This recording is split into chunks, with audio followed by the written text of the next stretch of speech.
A golem is an animated, anthropomorphic being in Jewish folklore, which is entirely created from inanimate matter, usually clay or mud. The most famous golem narrative involves Judah Loew ben Bezalel, the late 16th century rabbi of Prague. According to Moment magazine, the golem is a highly mutable metaphor with seemingly limitless symbolism. It can be a victim or villain, man or woman, or sometimes both. Over the centuries, it has been used to connote war, community, isolation, hope, and despair. The word golem occurs once in the Bible in Psalm 139:16, which uses the word golmi, my golem, that means my light form, raw material, connoting the unfinished human being before God's eyes. The Mishnah uses the term for an uncultivated person. 7 characteristics are in an uncultivated person, and 7 in a learned one. In modern Hebrew, golem is used to mean dumb or helpless, and also to describe an insect in its inactive immature form between larva and adult. Similarly, it is often used today as a metaphor for a mindless lunk or entity that serves a man under controlled conditions, but is hostile to him under other conditions. Golem passed into Yiddish as golem to mean someone who is lethargic or beneath a stupor. The oldest stories of golems date to early Judaism. In the Talmud, Tractate Sanhedrin 38b, Adam was initially created as a golem when his dust was kneaded into a shapeless husk. Like Adam, all golems are created from mud by those close to divinity, but no anthropogenic golem is fully human. Early on, the main disability of the golem was its inability to speak. Sanhedrin 65b describes Rava creating a man, Gavra. He sent the man to Rav Zera.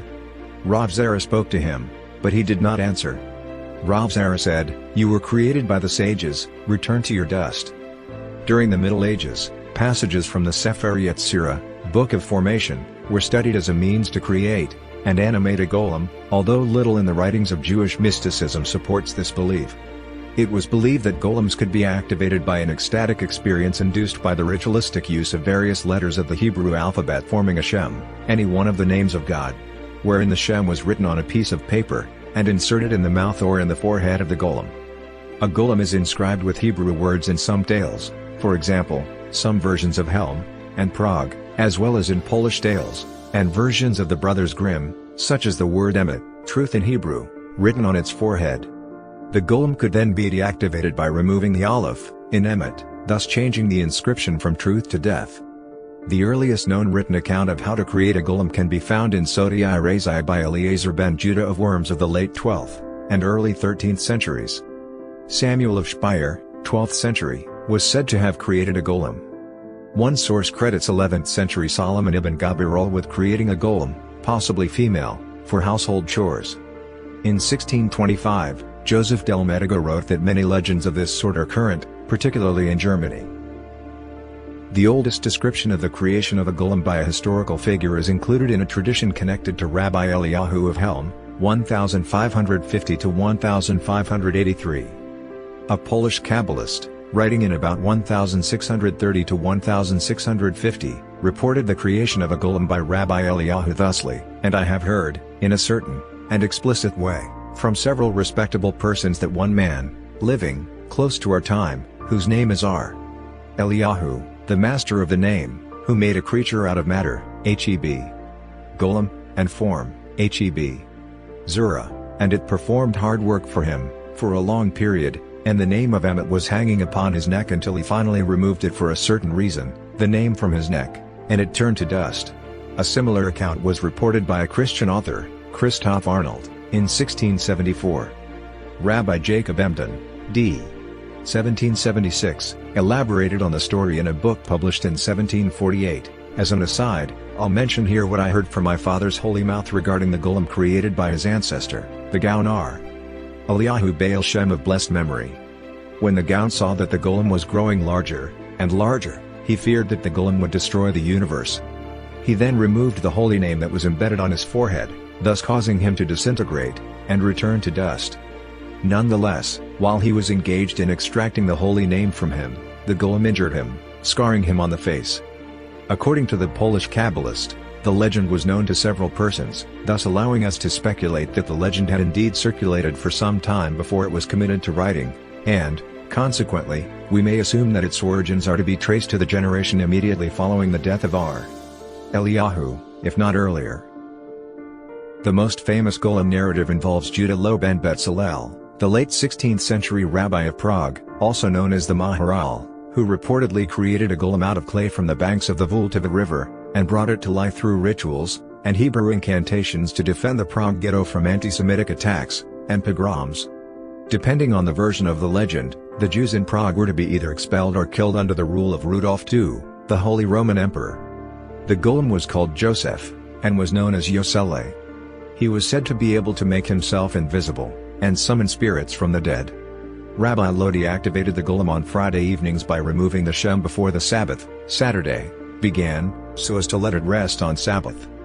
One Friday evening, Rabbi Loew forgot to remove the shem, and feared that the golem would desecrate the Sabbath. A different story tells of a golem that fell in love, and when rejected, became the violent monster seen in most accounts. Some versions have the golem eventually going on a murderous rampage. The rabbi then managed to pull the shem from his mouth, and immobilize him in front of the synagogue, whereupon the golem fell in pieces. The golem's body was stored in the attic geniza of the old new synagogue, where it would be restored to life again if needed. Rabbi Loew then forbade anyone except his successors from going into the attic. Rabbi Yeheskel Landau, a successor of Rabbi Loew, reportedly wanted to go up the steps to the attic when he was chief rabbi of Prague to verify the tradition.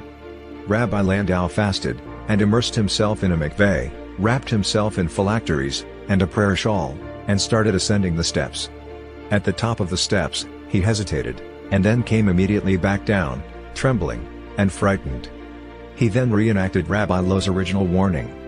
According to legend, the body of Rabbi Loew's golem still lies in the synagogue's attic. When the attic was renovated in 1883, no evidence of the golem was found. Some versions of the tale state that the golem was stolen from the geniza, and entombed in a graveyard in Prague's Žižkov district, where the Žižkov television tower now stands. A recent legend tells of a Nazi agent ascending to the synagogue attic, dying under suspicious circumstances thereafter. The attic is not open to the general public. Some Orthodox Jews believe that the Maharal did actually create a golem. The evidence for this belief has been analyzed from an Orthodox Jewish perspective by Schneier Z. Lyman. The general view of historians and critics is that the story of the Golem of Prague was a German literary invention of the early 19th century. According to John Neubauer, the first writers on the Prague Golem were: in 1837, Bertil Auerbach, Spinoza. In 1841, Gustav Philipson, Der Golem, eine Legende. In 1841, Franz Kluchak, Der Golem des Rabbi Loew. In 1842, Adam Tenlau, Der Golem des Hoch Rabbi Loew. In 1847, Leopold Weissel, Der Golem. A few slightly earlier examples are known, in 1834, and 1836. All of these early accounts of the Golem of Prague are in German by Jewish writers. They are suggested to have emerged as part of a Jewish folklore movement parallel with the contemporary German folklore movement. The origins of the story have been obscured by attempts to exaggerate its age, and to pretend that it dates from the time of the Maharal. Rabbi Udell Rosenberg, 1859–1935, of Tarlow, before moving to Canada where he became one of its most prominent rabbis, is said to have originated the idea that the narrative dates from the time of the Maharal. Rosenberg published Niflo's Maharal, Wonders of Maharal, Piotr Kut, 1909, which purported to be an eyewitness account by the Maharal's son-in-law, who had helped to create the golem. Rosenberg claimed that the book was based upon a manuscript that he found in the main library of Metz. Wonders of Maharal is generally recognized in academic circles to be a literary hoax. Gershom Scholem observed that the manuscript contains not ancient legends, but modern fiction. Rosenberg's claim was further disseminated in Hayim Blocks, 1881–1973, The Golem, Legends of the Ghetto at Prague, English edition 1925.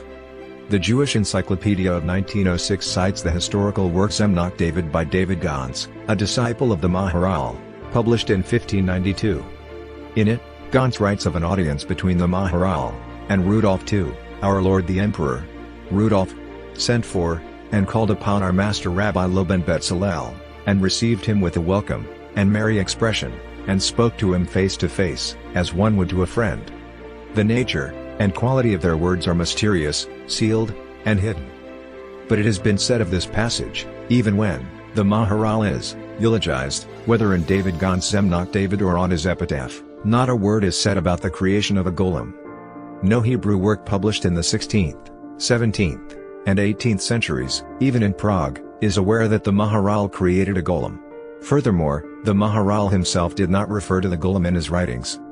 Rabbi Judah Loew, 1721–1805, a Prague resident, who described the creation of golems, including those created by Rabbis Avigdor Kerr of Prague, died 1439, and Eliyahu of Helm, did not mention the Maharal.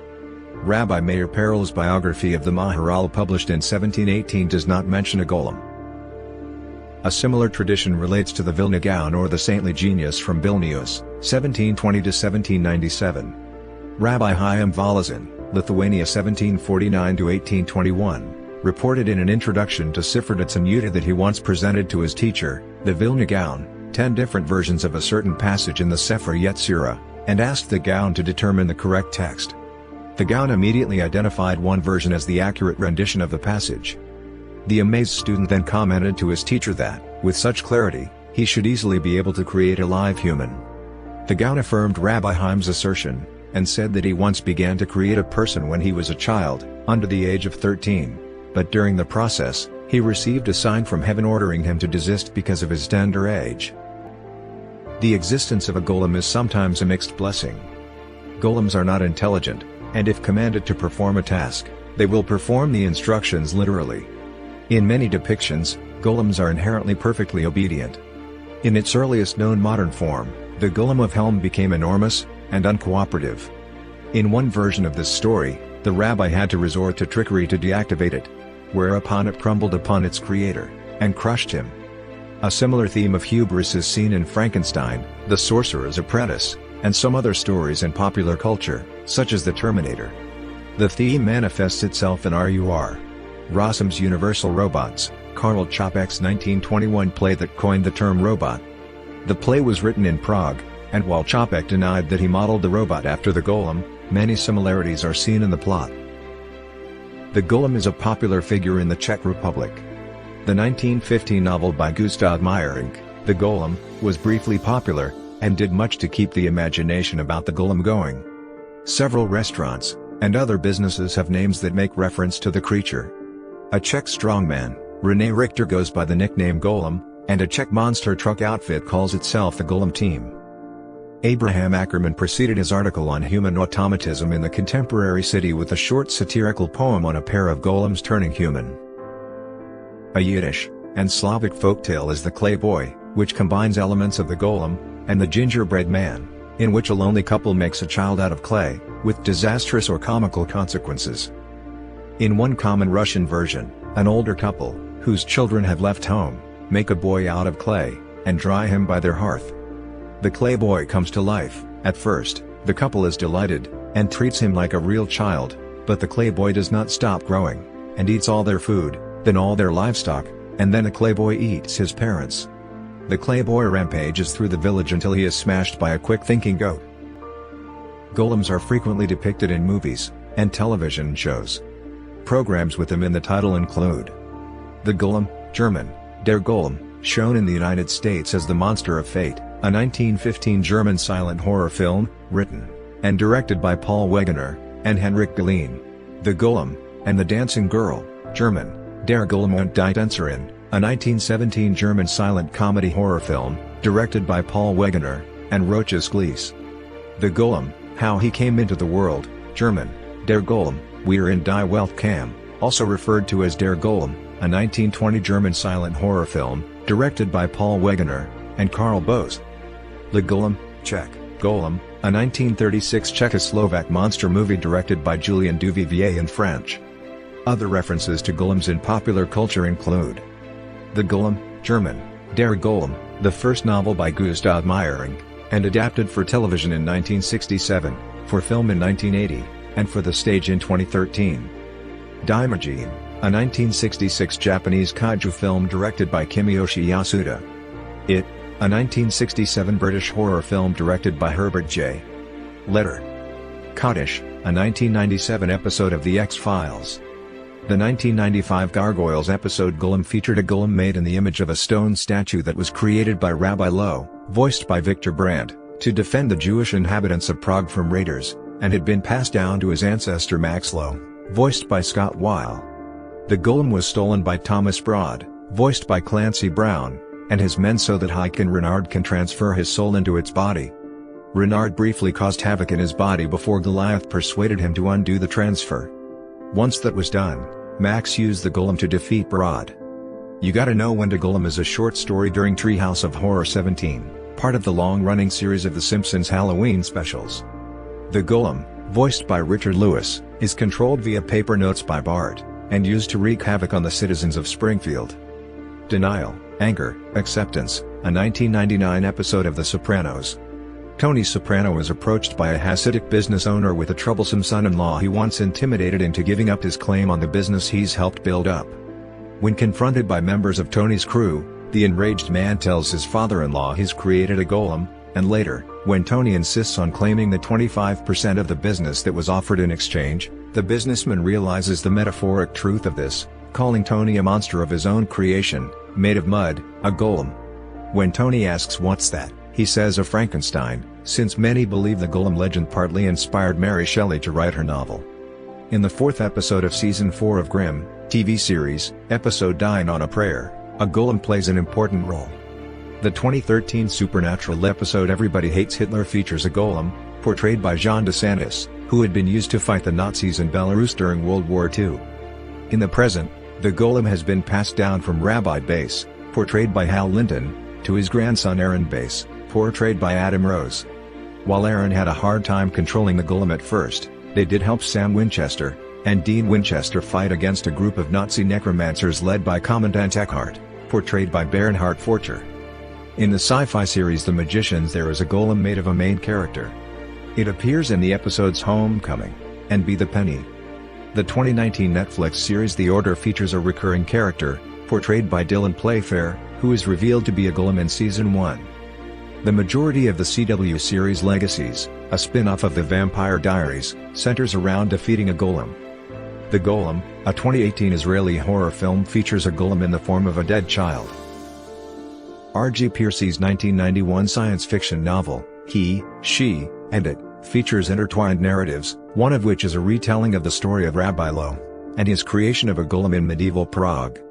Sir Terry Pratchett's 1996 Discworld novel Feet of Clay feature a number of golems who reside in the city of Ankh-Morpork. Golems also appear in Making Money, and make cameos throughout the remainder of the series. The 2004 book The Golem's Eye by Jonathan Stroud features a magically rendered golem as the main threat. The Marvel Comics superhero, Captain America, as the character's creators, Joe Simon and Jack Kirby, originally conceived of him, has been described as a variant of the golem concept, a protector of the Jewish community created by one of its elders, Drive, Abraham Erskine. The Golem, and the Jinni, published as The Golem, and the Jinni in the United Kingdom, is a debut novel written by Helene Wecker, published by Harper in April 2013. It combines the genre of historical fiction with elements of fantasy, telling the story of two displaced magical creatures in 19th-century New York City. A sequel, The Hidden Palace, was published in June 2021. Golems appear in the fantasy role-playing game Dungeons and Dragons, first published in the 1970s, and the influence of Dungeons and Dragons has led to the inclusion of golems in other tabletop role-playing games, as well as in video games. There are many varieties of golems in the game. The clay golem is based on the golem of medieval Jewish folklore, though changed from a cherished defender to an unthinking Hulk. The flesh golem is related to Frankenstein's monster as Universal's 1931 film, seen in, for example, being empowered by electricity, though again with the difference of being essentially an unthinking machine in the game.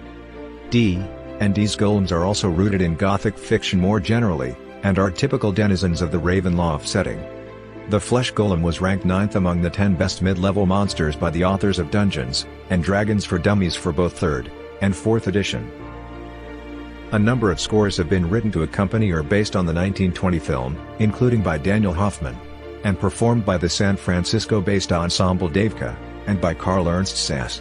In 1962, Abraham Elstein's opera The Golem, commissioned by the New York City Opera, premiered at City Opera New York. In 1994, composer Richard Teitelbaum composed Golem, based on the Prague legend, and combining music with electronics.